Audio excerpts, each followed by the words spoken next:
Stock market ನ ಸಂಪೂರ್ಣ ಶಿಕ್ಷಣ, complete full stop course, fundamental analysis, technical analysis, candle sticks analysis, indicator analysis ಹಾಗೂ futures and option, Chanakya analysis ಹಾಗೂ ಸಪ್ತ ಸ್ವರಗಳ ಬಗ್ಗೆ ಜ್ಞಾನ. ಸ್ಟಾಪ್ ಲಾಸ್ ಇಲ್ಲದೆ ಹೆಡ್ಜಿಂಗ್ ಮಾಡಿ ಹಣ ಗಳಿಸಬೇಕೆ? ಸಂಪರ್ಕಿಸಿ CA Dayanand Bongali, stock market training institute, Rajajinagar, first block, Bengaluru.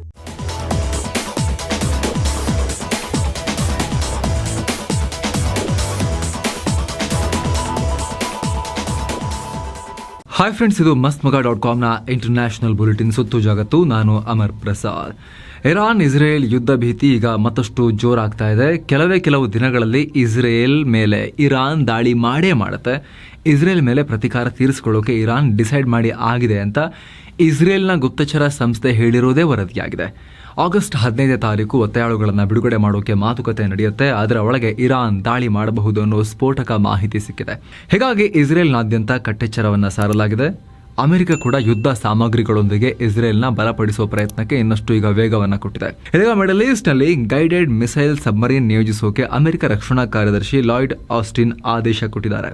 ಇಸ್ರೇಲ್ನ ರಕ್ಷಣಾ ಸಚಿವರೊಂದಿಗೆ ಮಾತುಕತೆ ನಂತರ ಆಸ್ಟಿನ್ ಈ ಆದೇಶ ಕೊಟ್ಟಿದ್ದಾರೆ ಅಂತ ಹೇಳಲಾಗಿದೆ. ಈ ವೇಳೆ ಆಸ್ಟಿನ್ ಇಸ್ರೇಲ್ ಸಚಿವರಿಗೆ ಇರಾನ್ ಸೇನೆಯ ತಯಾರಿ ನೋಡ್ತಾ ಇದ್ರೆ ದೊಡ್ಡ ಪ್ರಮಾಣದ ಯುದ್ಧಕ್ಕೆ ರೆಡಿ ಆಗ್ತಿರೋ ತರ ಕಾಣಿಸ್ತಾ ಇದೆ ಅಂತ ಹೇಳಿದಾರಂತೆ. ಇದೆಲ್ಲದರ ಮಧ್ಯೆ ಚೀನಾ ನಂದು ಸ್ವಲ್ಪ ಇರಲಿ ಅಂತ ಇರಾನ್ಗೆ ಬೆಂಬಲವನ್ನ ಕೊಟ್ಟಿದೆ. ಏನೋ ಯುದ್ಧದ ಭೀತಿ ದಟ್ಟವಾಗ್ತಿದ್ದ ಹಾಗೆ ಅಮೆರಿಕ, ಕತರ್, ಈಜಿಪ್ಟ್ ಕಡೆ ಪ್ರಯತ್ನ ಅನ್ನೋ ಹಾಗೆ ಇಸ್ರೇಲ್ ಹಮಸ್ ಮುಂದೆ ಫೈನಲ್ ಬ್ರಿಡ್ಜಿಂಗ್ ಪ್ರಪೋಸಲ್ ಅನ್ನ ಇಡ್ತಾರೆ ಅಂತ ಹೇಳಲಾಗಿದೆ. ಈ ಮೂಲಕ ಗಾಜಾ ಯುದ್ಧಕ್ಕೆ ಅಂತ್ಯ ಹಾಡಿ ಇರಾನ್ನ ಒಂದಿಷ್ಟು ಶಾಂತಗೊಳಿಸಬಹುದು ಅನ್ನೋ ಲೆಕ್ಕಾಚಾರಕ್ಕೆ ಪ್ರಯತ್ನ ಪಡ್ತಾ ಇದ್ದಾರೆ. ಆದರೆ ಆಲ್ರೆಡಿ ಇಂತಹ 10 ಶಾಂತಿ ಸಭೆಗಳನ್ನು ನಿರ್ಲಕ್ಷ್ಯ ಮಾಡಿರೋ ಹಮಾಸ್ ಈಗ ತನ್ನ ನಾಯಕನನ್ನ ಕಳ್ಕೊಂಡಿರೋ ಟೈಮ್ನಲ್ಲಿ ಎಷ್ಟರ ಮಟ್ಟಿಗೆ ಇದಕ್ಕೆ ಮನ್ನಣೆಯನ್ನು ಕೊಡುತ್ತೆ, ಇದಕ್ಕೆ ಕೇರ್ ಮಾಡುತ್ತೆ ಅನ್ನೋದೇ ಪ್ರಶ್ನೆ. ಹೀಗಾಗಿ ಮಿಡಲ್ ಈಸ್ಟ್ನ ಈ ಧಗೆ ಇನ್ಯಾವ್ಯಾವ ವಿಪತ್ತಿಗೆ ಕಾರಣ ಆಗುತ್ತೋ ಅಂತ ಜಗತ್ತು ತುಂಬ ಕುತೂಹಲದಿಂದ ಆ ಕಡೆಗೆ ನೋಡೋ ಪರಿಸ್ಥಿತಿ ಇದೆ. ಅತ್ತ ಗಾಜಾದಲ್ಲಿ ದಾಳಿ ನಿಲ್ಲಿಸದ ಇಸ್ರೇಲ್ ಸೇನಾ ಪಡೆ ಇದೀಗ ಖಾನ್ ಯೂನಿಸ್ ನಗರದಲ್ಲಿರೋ ಮತ್ತಷ್ಟು ಜನರಿಗೆ ಸ್ಥಳಾಂತರಕ್ಕೆ ಆದೇಶವನ್ನು ಕೊಟ್ಟಿದೆ. ಭೀಕರ ದಾಳಿ ನಡೆಸ್ತೀವಿ, ಜನರು ಇಲ್ಲಿಂದ ಸ್ಥಳಾಂತರ ಆಗಿ ಖಾನ್ ಯೂನಿಸ್ ನಗರವನ್ನು ಬಿಟ್ಟು ಹೋಗಿ ಅಂತ ಹೇಳಿದೆ.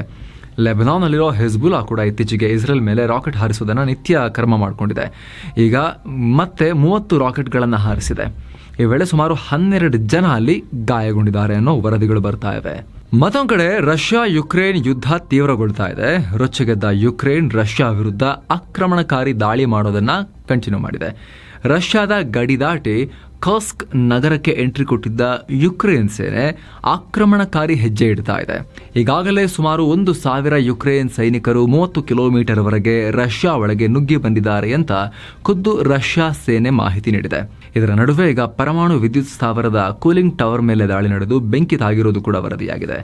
ಯುಕ್ರೇನ್ನ ದಕ್ಷಿಣ ಭಾಗದಲ್ಲಿ ಈ ದಾಳಿಯಾಗಿದೆ. ಈ ದಾಳಿಯನ್ನು ನಾವು ಮಾಡಿಲ್ಲ, ನೀವು ಮಾಡಿದ್ದು ಅಂತ ಯುಕ್ರೇನ್ ರಷ್ಯಾ ಒಬ್ಬರ ಮೇಲೊಬ್ಬರು ಒಟ್ಟು ಮಾಡ್ತಿದ್ದಾರೆ. ಸದ್ಯ ಪವರ್ ಸ್ಟೇಷನ್ನಲ್ಲಿ ಯಾವುದೇ ರೀತಿ ರೇಡಿಯೇಷನ್ ಲೆವೆಲ್ ಜಾಸ್ತಿ ಆಗದೆ ನಾರ್ಮಲ್ಸಿಯಲ್ಲೇ ಇದೆ ಅಂತ ಎರಡೂ ಕಡೆಯವರು ಹೇಳಿದ್ದಾರೆ. ಹಾಗೆ ಉಭಯ ದೇಶಗಳ ನಡುವೆ ಯುದ್ಧ ಶುರುವಾದಾಗಿನಿಂದ ಈ ಪವರ್ ಸ್ಟೇಷನ್ ರಷ್ಯನ್ ಪಡೆಗಳ ಕಂಟ್ರೋಲ್ನಲ್ಲಿದೆ. ಏನೋ ಯುಕ್ರೇನ್ ಮೇಲೆ ದಾಳಿ ನಡೆಸೋಕೆ ಪ್ಲಾನ್ ಮಾಡಿದ ರಷ್ಯಾದ 57 ಡ್ರೋನ್ಗಳ ಪೈಕಿ 53 ಡ್ರೋನ್ಗಳನ್ನು ಹೊಡೆದುರುಳಿಸಿರೋದಾಗಿ ಯುಕ್ರೇನ್ ವಾಯುಪಡೆ ಹೇಳಿದೆ. ಅಷ್ಟೇ ಅಲ್ಲದೆ ಉತ್ತರ ಕೊರಿಯಾ ನಿರ್ಮಿತ 4 ಕ್ಷಿಪಣಿಗಳ ಮೂಲಕವೂ ರಷ್ಯಾ ದಾಳಿ ನಡೆಸಿದೆ ಅಂತ ಹೇಳಿದೆ. ಹಿಂಸಾಚಾರದ ಬೆಂಕಿಯಲ್ಲಿ ಹೊತ್ತಿ ಉರಿತಾ ಇರೋ ಬಾಂಗ್ಲಾದಲ್ಲಿ ಈಗ ಸ್ವತಃ ಜನರನ್ನ ರಕ್ಷಿಸೋ ಆರಕ್ಷಕರಿಗೂ ರಕ್ಷಣೆ ಇಲ್ಲ. ಅಲ್ಲಿನ ಪೊಲೀಸರಿಗ ನಮ್ಮ ಕೆಲಸ ವಾಪಸ್ ಕೊಡಿ ಅಂತ ಪ್ರತಿಭಟಿಸ್ತಾ ಇದ್ದಾರೆ. ಶೇಖ್ ಹಸೀನಾ ಸರ್ಕಾರದ ಆದೇಶದಿಂದ ನಾವು ಪೊಲೀಸರು ಬಾಂಗ್ಲಾ ಜನರ ಸಿಟ್ಟನ್ನು ಎದುರಿಸಬೇಕಾಗಿದೆ. ಅವರಿಗೆ ನಮ್ಮ ಮೇಲೆ ಕೆಟ್ಟ ಇಂಪ್ರೆಷನ್ ಬಂದಿದೆ, ಜನ ನಮ್ಮ ಮೇಲೆ ದಾಳಿ ಮಾಡ್ತಿದ್ದಾರೆ ಅಂತ ಪೊಲೀಸರು ಹೇಳ್ಕೊಳ್ತಿದ್ದಾರೆ. ಅಲ್ಲದೆ ಪ್ರತಿಭಟನೆಯನ್ನು ಹತ್ತಿಕ್ಕೋಕೆ ಹಸೀನಾ ಸರ್ಕಾರ ನಮಗೆ ಆದೇಶವನ್ನು ಕೊಟ್ಟಿತ್ತು, ನಾವು ನಮ್ಮ ಡ್ಯೂಟಿ ಮಾಡ್ತಾ ಇದ್ವಿ, ಇದು ನಮ್ಮ ತಪ್ಪಲ್ಲ ಅಂತ ಪೊಲೀಸರು ಬಾಂಗ್ಲಾ ಜನರಿಗೆ ಸಮಜಾಯಿಷಿ ಕೊಡೋಕೆ, ಮನವರಿಕೆ ಮಾಡಿಕೊಡೋಕೆ ಪ್ರಯತ್ನ ಪಡ್ತಿದ್ದಾರೆ ಅಂತ ವರದಿಯಾಗಿದೆ. ಏನೋ ಬಾಂಗ್ಲಾದಲ್ಲಿ ಹೊತ್ತಿರೋ ಕಿಡಿ ಕೇವಲ ಶೇಖ್ ಹಸೀನಾಗೆ ಮಾತ್ರವಲ್ಲದೆ ಬಾಂಗ್ಲಾದ ಮುಖ್ಯ ನ್ಯಾಯಾಧೀಶರಾಗಿದ್ದ ಒಬೈದುಲ್ ಹಸನ್ಗೂ ಕೂಡ ತಟ್ಟಿ ಅವರು ರಾಜೀನಾಮೆಯನ್ನು ಕೊಟ್ಟರು. ಇದೀಗ ಇವರ ಬದಲು ಸೈಯದ್ ರಫಾತ್ ಅಹಮದ್ ಪ್ರಮಾಣ ವಚನ ಸ್ವೀಕಾರ ಮಾಡಿದ್ದಾರೆ. ಹಾಗೆ ಅಲ್ಪಸಂಖ್ಯಾತ ಹಿಂದೂಗಳ ಮೇಲೆ ನಡೀತಾ ಇರೋ ಹಿಂಸಾಚಾರವನ್ನು ತಡೆಗಟ್ಟಿ ಹಿಂದೂಗಳಿಗೆ ರಕ್ಷಣೆ ಕೊಡೋಕೆ ಬಾಂಗ್ಲಾ ಮಧ್ಯಂತರ ಸರ್ಕಾರದ ನಾಯಕ ಮೊಹಮ್ಮದ್ ಯೂನಿಸ್ ಮುಂದಾಗಿದ್ದಾರೆ. ಅದಕ್ಕಾಗಿ ಅಲ್ಲಿನ ಹಿಂದೂ ವಿದ್ಯಾರ್ಥಿಗಳು ಹಾಗೂ ಯುವಜನರೊಂದಿಗೆ ಮಾತುಕತೆಗೆ ಮುಂದಾಗಿದ್ದಾರೆ. ಇದೇ ವೇಳೆ ಬಾಂಗ್ಲಾ ಸರ್ಕಾರದ ಗೃಹ ಇಲಾಖೆಯ ಸಲಹೆಗಾರ ಅಥವಾ ಸದ್ಯದ ಮಟ್ಟಿಗೆ ಗೃಹ ಮಂತ್ರಿ ಅಂತ ನೆನ್ಕೊಳ್ಳಿ, ಅವರು ಹಿಂದೂಗಳ ಕ್ಷಮಾಚನೆ ಮಾಡ್ತೀನಿ ಅಂತ ಕೂಡ ಹೇಳಿದ್ದಾರೆ. ಮತ್ತೊಂದು ಕಡೆ ಶೇಖ್ ಹಸೀನಾ ಮೇಲೆ ಕೆಂಡ ಕಾರುತ್ತಿರೋ ಬಾಂಗ್ಲಾ ಪ್ರತಿಭಟನಾಕಾರರ ಸಿಟ್ಟು ಇನ್ನೂ ತಣ್ಣಗಾಗಲಿಲ್ಲ. ಢಾಕಾದಲ್ಲಿರೋ ಹಸೀನಾರ ಅವಾಮಿ ಲೀಗ್ ಪಕ್ಷದ ಪ್ರಧಾನಿ ಕಚೇರಿಗೆ ಬೆಂಕಿ ಇಟ್ಟು ಸುಟ್ಟು ಹಾಕಿದ್ದಾರೆ. ಇದರಿಂದ ಬಾಂಗ್ಲಾದ ಅನೇಕ ಸರ್ಕಾರಿ ಬಿಲ್ಡಿಂಗ್ ಮತ್ತು ಪೊಲೀಸ್ ಪ್ರಧಾನ ಕಚೇರಿಗಳಿಗೆ ಈಗ ಹೆಚ್ಚಿನ ಸೆಕ್ಯೂರಿಟಿ ಕೊಡಲಾಗಿದೆ.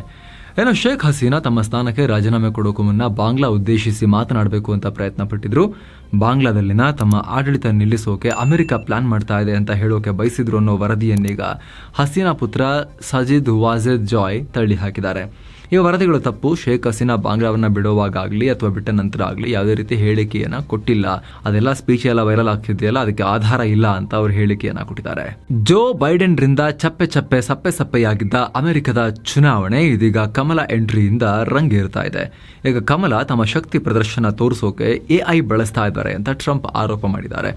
ಇತ್ತೀಚೆಗೆ ಅಮೆರಿಕದ ಮಿಶಿಗನ್ನಲ್ಲಿ ಕಮಲಾ ಹ್ಯಾರಿಸ್ರ ಕ್ಯಾಂಪೇನ್ ರ್ಯಾಲಿ ವೇಳೆ ಹೆಚ್ಚಿನ ಪ್ರಮಾಣದಲ್ಲಿ ಜನ ಸೇರಿರುವುದೆಲ್ಲ ಸುಳ್ಳು. ಭಾರೀ ಜನಸಂದಣಿ ಉಂಟಾಗಿರೋ ಹಾಗೆ ಕಾಣೋಕೆ ಕಮಲಾ ಹ್ಯಾರಿಸ್ ಆರ್ಟಿಫಿಷಿಯಲ್ ಇಂಟೆಲಿಜೆನ್ಸ್ ಬಳಸಿದ್ದಾರೆ ಅಂತ ಟ್ರಂಪ್ ಆರೋಪ ಮಾಡಿದ್ದಾರೆ. ಇನ್ನೊಂದು ಕಡೆ ಟ್ರಂಪ್ ಅಧಿಕಾರಕ್ಕೆ ತರೋಕೆ ಸರ್ವ ಪ್ರಯತ್ನ ಮಾಡ್ತಿರೋ ಟೆಸ್ಲಾ ದಿಗ್ಗಜ ಇಲಾನ್ ಮಸ್ಕ್ ಇದೀಗ ತಮ್ಮ ಎಕ್ಸ್ನಲ್ಲಿ ಟ್ರಂಪ್ ಜೊತೆ ನೇರ ಸಂವಾದಕ್ಕೆ ಮುಂದಾಗಿದ್ದಾರೆ. ಆಗಸ್ಟ್ 12ರ ಸಂಜೆ 6 ಗಂಟೆಗೆ ಈ ಇಂಟರ್ವ್ಯೂ ಎಕ್ಸ್ನಲ್ಲಿ ಲೈವ್ ಸ್ಟ್ರೀಮ್ ಆಗುತ್ತೆ. ಇದಕ್ಕಾಗಿ ಮಸ್ಕ್ ಭಾರಿ ತಯಾರಿಗಳನ್ನ ಕೂಡ ನಡೆಸಿದ್ದಾರೆ. ಈ ಇಂಟರ್ವ್ಯೂನ ಹೆಚ್ಚಿನ ಸಂಖ್ಯೆಯಲ್ಲಿ ಜನ ನೋಡ್ತಾರೆ ಅಂತ ಎಕ್ಸ್ ಸಿಸ್ಟಮ್ ಸ್ಕೇಲಿಂಗ್ ಟೆಸ್ಟ್ ನಡೆಸಲಾಗ್ತಾ ಇದೆ ಅಂತ. ಅಂದರೆ ಎಷ್ಟರ ಮಟ್ಟಿಗೆ ತಡ್ಕೊಳ್ಳುತ್ತೆ ಅವರ ಸಿಸ್ಟಮ್ಗಳು ಈ ಇಂಟರ್ವ್ಯೂನ ವೀಕ್ಷಣೆ ಎಟ್ ಎ ಟೈಮ್ ಬಂದಾಗ ಅಂಥೇಳಿ ಅವರು ಟೆಸ್ಟ್ ಎಲ್ಲ ನಡೆಸ್ತಾ ಇದ್ದಾರಂತೆ. ನಿಧಾನಕ್ಕೆ ದಾರಿಗೆ ಬರೋಕೆ ಶುರುವಾಗಿರೋ ಮುಯಿಜೂರನ್ನ ಅಲ್ಲಿನ ವಿಪಕ್ಷಗಳು ಬೆಂಬಲಿಸಿವೆ. ಕೆಲ ದಿನಗಳ ಹಿಂದಷ್ಟೇ ಭಾರತದ ವಿದೇಶಾಂಗ ಸಚಿವ ಎಸ್ ಜೈಶಂಕರ್ ಮಾಲ್ಡೀವ್ಸ್ಗೆ ಭೇಟಿ ನೀಡಿ ಅಧ್ಯಕ್ಷ ಮೊಹಮ್ಮದು ಮುಯಿಜು ಜೊತೆಗೆ ಮಾತುಕತೆ ನಡೆಸಿದರು. ಈ ವೇಳೆ ಭಾರತ ನಮಗೆ ಅತ್ಯಂತ ಕ್ಲೋಸ್ ಆಗಿರೋ ಮಿತ್ರ ಅಂತ ಆರಂಭದಲ್ಲಿ ಮೋಜು ಮಾಡಕ್ಕೆ ಹೊರಟಿದ್ದ ಮುಯಿಜು ಈಗ ದಾರಿಗೆ ಬಂದು ಸ್ವಲ್ಪ ಸಾಫ್ಟ್ ಆಗಿದ್ದಾರೆ ಭಾರತದ ವಿಚಾರದಲ್ಲಿ. ಮುಯಿಜೂರ ಈ ನಡೆಯನ್ನು ಇದೀಗ ಹಾಲಿ ವಿಪಕ್ಷ ಮಾಲ್ಡೀವಿಯನ್ ಡೆಮೊಕ್ರೆಟಿಕ್ ಪಾರ್ಟಿ ಅಧ್ಯಕ್ಷ ಅಬ್ದುಲ್ಲಾ ಶಾಹೀದ್ ಸ್ವಾಗತಿಸಿದ್ದಾರೆ. ಮಾಲ್ಡೀವ್ ಸಂಕಷ್ಟಕ್ಕೆ ಮೊದಲು ರೆಸ್ಪಾಂಡ್ ಮಾಡೋದೇ ಭಾರತ ಅಂತ ಹೇಳಿದ್ದಾರೆ. ಜೊತೆಗೆ ಈ ಹಿಂದೆ ಭಾರತ ವಿರೋಧಿ ಹೇಳಿಕೆಗಳು ಮತ್ತು ಕಾಮೆಂಟ್ಗಳನ್ನು ಕೊಟ್ಟಿರೋ ಮುಯಿಜು ಸರ್ಕಾರ ಕ್ಷಮೆಯಾಚನೆ ಮಾಡಬೇಕು ಭಾರತದ್ದು ಅಂತ ಕೂಡ ಅಲ್ಲಿನ ವಿಪಕ್ಷಗಳು ಒತ್ತಾಯಿಸಿವೆ. ನೇಪಾಳ ಹಾಗೂ ಬ್ರೆಜಿಲ್ ವಿಮಾನ ದುರಂತ ಮರೆಮಾಚೋ ಮುನ್ನವೇ ಆಸ್ಟ್ರೇಲಿಯಾದಲ್ಲಿ ಮತ್ತೊಂದು ವೈಮಾನಿಕ ಅಪಘಾತ ಆಗಿದೆ. ಅಲ್ಲಿನ ಕ್ಯಾನ್ಸ್ನಲ್ಲಿ ಹೆಲಿಕಾಪ್ಟರ್ ಒಂದು ಕ್ರ್ಯಾಶ್ ಆಗಿ ಪ್ರಸಿದ್ಧ ಹೋಟೆಲ್ ಒಂದರ ಬಿಲ್ಡಿಂಗ್ ಮೇಲೆ ಹೋಗಿಬಿದ್ದಿದೆ. ಪರಿಣಾಮ ಪೈಲಟ್ ಪ್ರಾಣ ಕಳ್ಕೊಂಡಿದ್ದಾರೆ ಹಾಗೂ ಹೋಟೆಲ್ನಲ್ಲಿದ್ದ 100 ಮಂದಿ ಅತಿಥಿ ಹಾಗೂ ಅಧಿಕಾರಿಗಳನ್ನ ತಕ್ಷಣ ಅಲ್ಲಿಂದ ಸ್ಥಳಾಂತರ ಮಾಡಲಾಗಿದೆ. ಸದ್ಯ ಘಟನೆಯಿಂದಾಗಿ ಹೋಟೆಲ್ನಿದ್ದವರಿಗೆ ಯಾವುದೇ ರೀತಿಯಲ್ಲೂ ಇಂಜುರೀಸ್ ಆಗಿಲ್ಲ, ಗಾಯಗಳಾಗಿಲ್ಲ ಅಂತ ವರದಿಯಾಗಿದೆ. ಅದೃಷ್ಟವಶಾತ್ ಜಗತ್ತು ಪದೇ ಪದೇ ಸಾಂಕ್ರಾಮಿಕ ರೋಗಗಳಿಗೆ ತುತ್ತಾಗ್ತಿರೋದ್ರಿಂದ ಈಗ ವಿಶ್ವ ಆರೋಗ್ಯ ಸಂಸ್ಥೆ ಮುನ್ನೆಚ್ಚರಿಕೆ ತಗೊಂಡಿದೆ. ಮುಂದಿನ ಸಾಂಕ್ರಾಮಿಕ ರೋಗಕ್ಕೆ ಕಾರಣ ಆಗಬಹುದಾದ ಒಟ್ಟು 30 ರೋಗಕಾರಕ ಬ್ಯಾಕ್ಟೀರಿಯಾ ಹಾಗೂ ವೈರಸ್ಗಳನ್ನು ಅವುಗಳ ಪಟ್ಟಿಯನ್ನು ಬಿಡುಗಡೆ ಮಾಡಿದೆ. 200ಕ್ಕೂ ಅಧಿಕ ವಿಜ್ಞಾನಿಗಳು ಸೇರಿ 1652 ರೋಗಕಾರಕ ಪ್ರಭೇದಗಳ ಮೌಲ್ಯಮಾಪನ ಮಾಡಿ ಪ್ರಮುಖವಾಗಿರೋ 30 ವೈರಸ್ಗಳನ್ನು ಇದರಲ್ಲಿ ಹೆಸರಿಸಿದ್ದಾರೆ. SARS-CoV-2, MERS, monkeypox, cholera, plague ಅನ್ನ ಉಂಟು ಮಾಡೋ ಬ್ಯಾಕ್ಟೀರಿಯಾಗಳು ಜಗತ್ತಿಗೆ ಕಂಟಕ ಒಡ್ಡಬಹುದು ಅಂತ ಅವರು ಪಟ್ಟಿ ಮಾಡಿಕೊಂಡಿದ್ದಾರೆ. ಸೋಷಿಯಲ್ ಮೀಡಿಯಾಗಳಲ್ಲಿನ ಸುಳ್ಳು ಸುದ್ದಿ ಬ್ರಿಟನ್ಗೆನೆ ಬೆಂಕಿ ಇಟ್ಟಿದೆ. ಇದೀಗ ಘಟನೆಯಲ್ಲಿ ಸಂತ್ರಸ್ತರೇ ಈ ಬೆಂಕಿ ಆರಿಸೋ ಕೆಲಸಕ್ಕೆ ಮುಂದಾಗಿದ್ದಾರೆ. 3 ಬಾಲಕಿಯರಿಗೆ ಚಾಕು ಹಾಕಿ ಹತ್ಯೆ ಮಾಡಿರೋ ಪ್ರಕರಣ ಇಡೀ ಬ್ರಿಟನ್ ಅಲ್ಲಿ ದೊಡ್ಡ ಗಲಭೆಯನ್ನ ಕ್ರಿಯೇಟ್ ಮಾಡಿತ್ತು. ಹೀಗಾಗಿ ಈಗ ಮೃತಪಟ್ಟ ಬಾಲಕಿಯರ ಪೈಕಿ ಒಬ್ಬರ ಪೋಷಕರು ಈ ಗಲಭೆಯನ್ನ ನಿಲ್ಲಿಸಬಿಡಿ ಅಂತ ಕರೆ ಕೊಟ್ಟಿದ್ದಾರೆ. ಪ್ರತಿಭಟನಾಕಾರರ ಮುಂದೆ ಮಾತನಾಡಿರೋ ಅವರು, ನನ್ನ ಮಗಳ ಹೆಸರಲ್ಲಿ ಬ್ರಿಟನ್ನ ಯಾವ ಬೀದಿಯಲ್ಲೂ ಹಿಂಸಾಚಾರ ನಡೀಬಾರದು ಅಂತ ಹೇಳಿದ್ದಾರೆ. ಜುಲೈ 26ನೇ ತಾರೀಕು ಶುರುವಾದ ಪ್ಯಾರಿಸ್ ಒಲಿಂಪಿಕ್ಸ್ 2024 ಈಗ ಎಂಡ್ ಆಗಿದೆ. ಸಮಾರೋಪ ಸಮಾರಂಭದಲ್ಲಿ ಖ್ಯಾತ ಹಾಲಿವುಡ್ ನಟ ಟಾಮ್ ಕ್ರೂಸ್ ಎಲ್ರಿಗೂ ಹಾಲಿವುಡ್ ಡೋಸ್ ಕೊಟ್ಟರು. ಮೇಲಿಂದ ಕೆಳಗೆ ಹಾರುವ ಮೂಲಕ ಒಲಿಂಪಿಕ್ಸ್ ಧ್ವಜವನ್ನ ಪ್ಯಾರಿಸ್ ಸಂಘಟಕರಿಂದ ಅವರು ತಗೊಂಡ್ರು. ನಂತರ ಬೈಕ್ನಲ್ಲಿ ವಿಮಾನ ಏರಿ ಧ್ವಜವನ್ನ ಲಾಸ್ ಏಂಜಲೀಸ್ಗೆ ತಂದು ಅಲ್ಲಿಂದ ಸಂಘಟಕರಿಗೆ ಹಸ್ತಾಂತರ ಮಾಡಿದ್ದಾರೆ. ಈ ಮೂಲಕ ಮುಂದಿನ 2028 ಒಲಿಂಪಿಕ್ಸ್ಗೆ ಈ ರೀತಿ ಅವರು ಅದನ್ನು ಹ್ಯಾಂಡ್ ಓವರ್ ಮಾಡಿದ್ದಾರೆ. ಈ ಬಾರಿಯ ಪ್ಯಾರಿಸ್ ಒಲಿಂಪಿಕ್ಸ್ನ ಜಾವ್ಲಿನ್ ಥ್ರೋ ಸ್ಪರ್ಧೆಯಲ್ಲಿ ಚಿನ್ನದ ಪದಕ ಪಡೆದು ಪಾಕ್ಗೆ ಹೆಮ್ಮೆ ತಂದ ಅರ್ಷದ್ ನದೀಮ್ ಅವರಿಗೀಗ ಎಮ್ಮೆಯನ್ನು ಗಿಫ್ಟ್ ಆಗಿ ಕೊಡಲಾಗಿದೆ. ಅರ್ಷದ್ ನದೀಮ್ಗೆ ಅವರ ಮಾವ ಮೊಹಮ್ಮದ್ ನವಾಜ್ ತಗೋ ನನ್ನ ಉಡುಗೊರೆ ಅಳಿಯಾ ಅಂತ ಒಂದು ಎಮ್ಮೆ ಕೊಟ್ಟಿದ್ದಾರೆ. ಎಮ್ಮೆ ಏನು ಪ್ರಾಬ್ಲಮ್ ಇಲ್ಲ, ಎಮ್ಮೆಲ್ಲಿ ಏನು ಪ್ರಾಬ್ಲಮ್ ಇದೆ, ಒಳ್ಳೆ ಗಿಫ್ಟೇ ಇದು. ಸೊ ಫ್ರೆಂಡ್ಸ್, ಇದಾಗಿತ್ತು ಇವತ್ತಿನ ಜಗತ್ತಿನ ಸುತ್ತಾಟ. ಮತ್ತೆ ಭೇಟಿ ಆಗ್ತಿರೋಣ. ನಮಸ್ತೆ.